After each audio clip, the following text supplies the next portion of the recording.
Yo, what up, man? It's your boy, Big Brandon Carter, and I'm here to answer your questions this week. We do this once a week, I think, because you know my video editor Harry is I don't know the word lazy's right, but he likes days off or free time, or he wants to sleep at night. And whatever, we give him one day to sleep, so we run these Q&A. But it also gives me a chance to connect with you guys and answer your questions. So let's get into it. They want me dead or alive. Someone told my mama won't see 25. Mean I can tell her, but I just do not want to be there to witness the tears in her eyes. Koozie been back on the road. Koozie's still stuck in the cold. I've been second guessing like there's someone better than me or my city. Wait. No. They want me dead or alive. They want me dead or alive. I've been trying to survive. First one comes from Seamus McMichael. What up, Mr. McMichael? Yes, how do you know if being an entrepreneur is for you or not? Do you have to be a certain kind of person? Yeah, you gotta be. Well, okay, here's the thing. I don't think I could do anything else because I'm literally retarded. So I think anyone else would fire me, including me.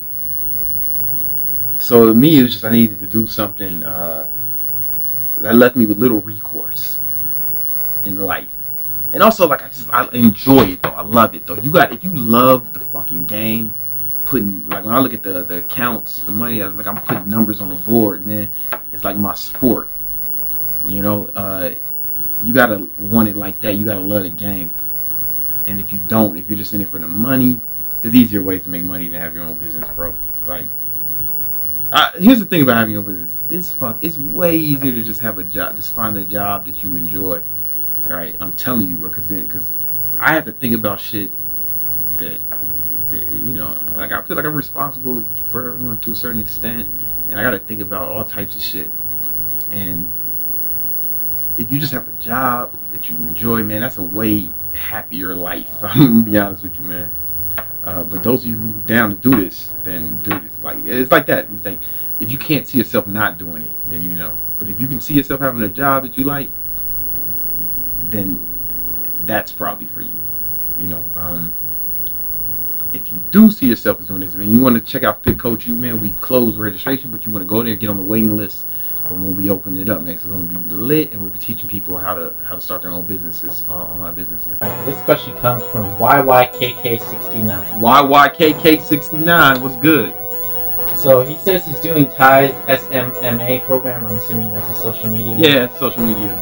He says, I have trouble acquiring clients. Plus, any good books other than Russell Brunson that will get results for clients. Well, Thanks, BBC. Love getting a homo. Bought Keto Hacks a while back. Oh, awesome, man. Appreciate that, man. Well, you bought Keto Hacks, so you're on the right track. You know, you're on the right track. What you need to do is learn sales, man. Because with Ty's course, you have to actually sell. You're selling, but you're selling business to business, right? You got to find the clients, so you have to be able to sell them on you and your services. All right. So some good books on sales are. I like the 1 Minute Salesman. I like How I Raised Myself from Success to Failure and Selling by some fucking guy whose name I can't remember. The best sales book is not a sales book. It's called How to Win Friends and Influence People by Dale Carnegie. I recommend you all read that. Brian, what's another good sales book? Which ones did you say, someone? Who's this? Is this your copy? Nice, yeah. Bella's copy, man. What else though? Thanks, Bella. How I Raised Myself from Failure. I just said that, white boy. Yeah. Show white ass. Oh, the greatest salesman in the world by that car salesman nigga, Joe something. What else? You ain't read no books. The Wolf of Wall Street. You just making shit up now. You did not read that though. I didn't read it, but I heard it was good. He said, I ain't read it, but I heard it was good. Gaddy. Hey, I think another book, it ain't out yet, man, but it's called, it's called The Fuck Outta Here, the Anthony Scaramucci story. It's like, hey, I go in there and say, hey, you got this fucking price, and then this is what the fuck I'm gonna do for you, What are you gonna do? Give me the money, bada bang, bada boom. Next thing you know, you got your thing, Anthony Scaramucci's book is gonna be lit. Man, I can't think of no other ones off the top of my head that are really good. I mean, those are good start points, man. If you're new to sales, the 1 minute sales, man. The next question comes from Azar Alam. What up, Azar? He says, hey Brandon. What's up? Been following you for a while now, and I have bought a few of your programs such as Full Body Blitz. You a smart motherfucker. Over there you recommend doing full body workouts every other day. Mm-hmm. I was just wondering how you train now, given that you aim to do 5 to 6 times per week. Yeah, I do full body workouts every other day. And then the days I don't do full body, those are the days I do abs and calves, because those are muscles that I want to accentuate. So abs and calves. And calves is my weak point. Abs is my strong point. I want it to be even stronger. So abs and calves, the days I don't do full body workouts. Or I'll do upper body, lower split. Upper one day, lower the other day, and just keep alternating those every day and take one rest day a week. But on the lower days, I'll do abs and calves, So when I say lower, I mean from the nipple down.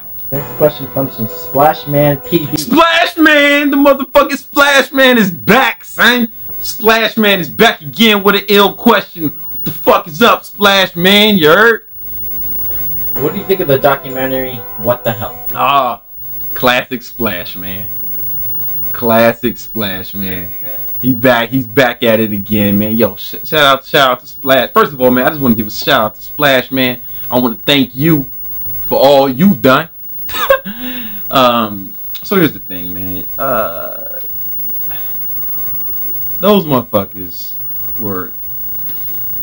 Hold up a second. Hold that thought. I have some data on that. That documentary, man. They used a bit of hyperbole. They for example, they said that eating processed meats was the same as smoking fucking a pack of cigarettes every day or some shit. And that's just wildly inaccurate. Like 1 out of 3 people who smoke cigarettes will develop lung cancer. The study they cited for when they said that made this claim was that they said that processed meats increases your risk of cancer, and it does by 1%. Like by what they forgot to mention that your total risk of this one particular cancer baseline, whether you eat meats or not, even if you're a vegan, your risk is 5%. Eating processed meat, not even meat, eating processed meat every fucking day of your life will increase the risk, according to the study, by 1%.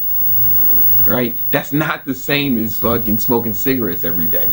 So it's just a lot of hyperbole, just like that.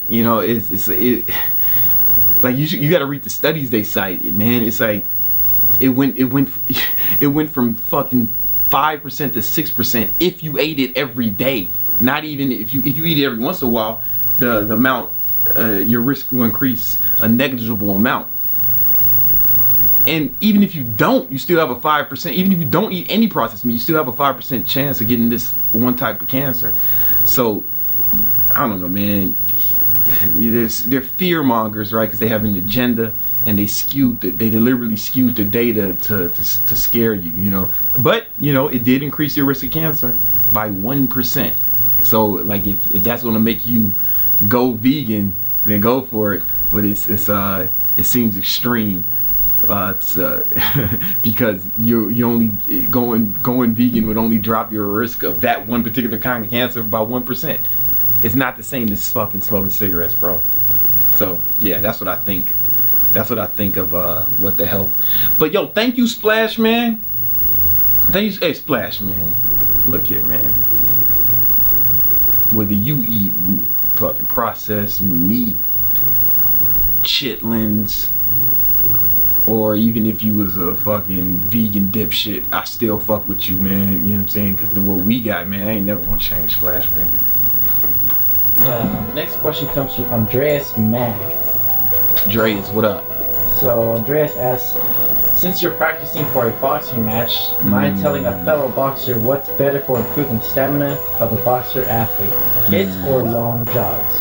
Well, okay, so you want to do a mix with when you're doing that kind of training, because boxing is very is actually very aerobic, right? You know, like, but it's also anaerobic. It's like a mix. So I read one study that said that boxing was 70% aerobic and sprinting is anaerobic, but you still have, you know, it's still fucking 30% anaerobic, right? So you want to get both in there. Q Rees. What up, Q? Do you have any tips for being on the keto diet with a budget for a student? Sardines are cheap. You know, I should look into that, because that's a question we get a lot. What about eggs? Eggs are cheap. Sardines are cheap. Macadamia nuts are expensive as shit. MCT powder, that's actually kind of expensive, man. Yo, we undercut in the competition when we put our MCTs out, Brian. We're actually having more servings per bottle, so yeah. Yeah, so we want, you know, this Bro Labs MCT oil come out. When it come out? Next month? Yeah, probably next month. Probably next month, man. So like, that's gonna help you, man. That's gonna help you, student. But yeah. Eggs, you know, fucking. Here's the thing: the meats, the cuts of meat that you buy from the store, from the grocery store. So cook your own food, right? Cook your own food instead of eating out as much. And the cuts of meat that you would buy from the grocery store, they're fattier meats. They need to be fattier meats on keto. You don't want to be eating lean, because it's a high fat diet. So instead of getting chicken breasts, man, you can buy chicken thighs, and those are cheap. And you bake them, delicious. Chicken wings are cheap. Chicken thighs are cheap. You know, so those fattier cuts will be less expensive. Cook your own food. And here's a pro tip for college students. Instead of inviting the girl out, invite her over, man. Cook dinner. And here's the thing: you save money, right? But then she doesn't need to know that you're doing it for economical reasons. She thinks you're just a sweetheart and you're talented, right? Then also you don't have to do that weird shit where you try to get her back to your spot, because she's already there.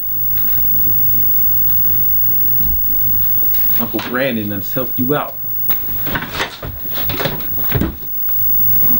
Alright, so Rory Stevens asks, What up, Rory? in a cyclical keto diet, do you go through an adaptation period of feeling sluggish and run down at the beginning of the week when you go from carbs back to fats? As long as you're adapted, you should be able to do it. You should be able to get back into ketosis within 24 hours. I don't feel sluggish during the week. I feel sluggish on the actual carb day. That's why I stopped doing it. I was doing strict keto. Brian, how do you feel sluggish when you come back? Because Brian's on cyclical. A little bit, yeah. Yeah, Brian says, yeah. That's why I just stay on. I just feel great on keto. You heard? So I just stay on. But you know, yeah, that might be a thing. You know. All right, guys. So, as always, man, just ask Brandon on a question, and me and Harry will go. Well, Harry will go through and find your question. That's how he does it. Okay, he'll find your question, and I'll answer that shit next week. You know what I'm saying? All right, peace.